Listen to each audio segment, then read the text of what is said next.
اعوذ باللہ من الشیطان الرجیم، بسم اللہ الرحمن الرحیم۔ ہمارا آج کا موضوع ہے ذاتی مکان کا حصول۔ اس حوالے سے دو حل آپ کے سامنے پیش کروں گا، ایک خاص طور پر روحانی حل ہے اور ایک جوہرات کا حل ہے۔ پتھروں کے ذریعے کیا حل آپ اختیار کر سکتے ہیں اس کے حوالے سے۔ سب سے پہلے روحانی حل آپ کے لیے بیان کر رہا ہوں۔ اس میں آپ نے کرنا یہ ہے کہ کسی بھی ایک خاص متعین وقت پر، یعنی کہ فجر کے وقت، فجر سے پہلے، عشاء کے وقت یا عشاء کے بعد، آپ کوشش کریں کہ ایسے وقت کو اختیار کریں جس میں آپ کو لوگوں سے ملاقات نہ کرنی ہو اور کبھی یہ نہ ہو کہ آپ کو ناغہ کرنا پڑے۔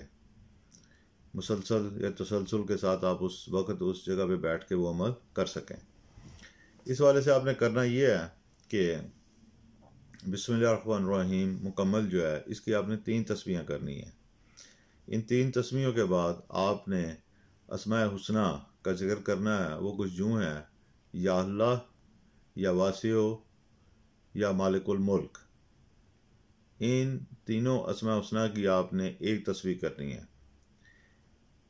اس کے بعد آپ نے پورے دل کے ساتھ، پورے دماغ کے ساتھ، پورے جسم کے ساتھ یکسو ہو کر اور خلوص قلب کے ساتھ اور اپنی تمام تر توانائیوں کو، وہ جسمانی ہوں، ذہنی ہوں، جو بھی ہیں، انہیں اللہ کی طرف لگا کر اللہ سے دعا کرنی ہے کہ وہ آپ کے اس مسئلے کو حل فرمائے۔ انشاءاللہ تعالی اس عمل کی تاثیر سے، کلام الہی کی تاثیر سے، یہ معاملہ جو آپ کا وہ حل ہوگا۔ اب اس میں بعض اوقات تھوڑی سی عقل کی بھی ضرورت ہوتی ہے کہ بعض لوگوں کے مالی مسائل ایسے ہوتے ہیں کہ وہ بیک وقت مکان کی خریداری پر زیادہ رقم خرچ نہیں کر سکتے۔ تو اس کا کئی طریقہ کار ہیں کہ آپ پہلے زمین لے لیں۔ کسی بہت اچھی جگہ پہ زمین نہیں لے سکتے تو نسبتاً کم قیمت والی زمین لے لیں۔ بہت زیادہ زمین لینے کی بجائے کچھ کم زمین لے لیں۔ بہرحال آپ انسانی کوشش شروع کریں، اللہ تعالیٰ مسبب الاسباب ہے تو وہ ضرور آپ کی کوشش کو ایک مثبت طرف لے کر جائے گا۔ اب آ جائیں جوہرات کے حوالے سے حل کے اوپر۔ اس سلسلے میں 3 جوہرات میں ایسے لوگوں کو ریکمینڈ کرتا ہوں جو آپ کے لیے بھی بیان کر رہا ہوں۔ آپ بھی اگر انہیں استعمال کرنا چاہیں تو آپ انہیں استعمال کر سکتے ہیں۔ پکھراج، روبی اور روز کوارٹز، یہ 3 جوہرات ہیں جنہیں عموماً اس حوالے سے ریکمینڈ کیا جا سکتا ہے۔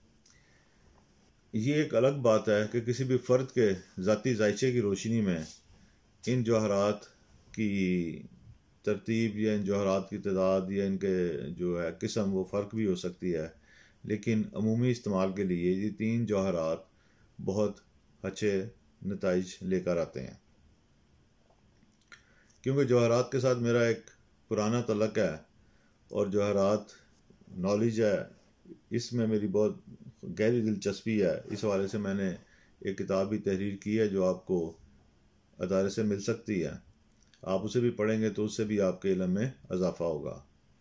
بہرحال ان جوہرات کو آپ انگوٹھی کی شکل میں استعمال کر سکتے ہیں اور اس کا اصل طریقہ کار یہ ہے کہ آپ نے تینوں جوہر جو ہیں اسے ایک انگوٹھی میں جڑوانا ہے۔ اور اگر آپ انگوٹھی پہننا پسند نہیں کرتے یا تینوں جوہرات کے ساتھ انگوٹھی آپ کو کچھ زیادہ وزنی یا بھاری محسوس ہو تو آپ ان کو لاکٹ کی شکل میں بنوا کر بھی استعمال کر سکتے ہیں۔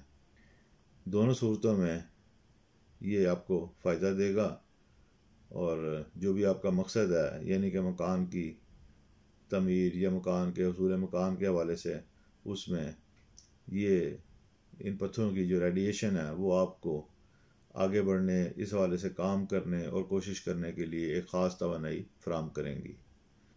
انشاءاللہ تعالیٰ اگلی کسی ویڈیو میں مزید معلومات کے لیے حاضر ہوں گے۔ تب تک کے لیے اجازت۔ اللہ ہم سب کا حامی و ناصر ہو۔ آمین۔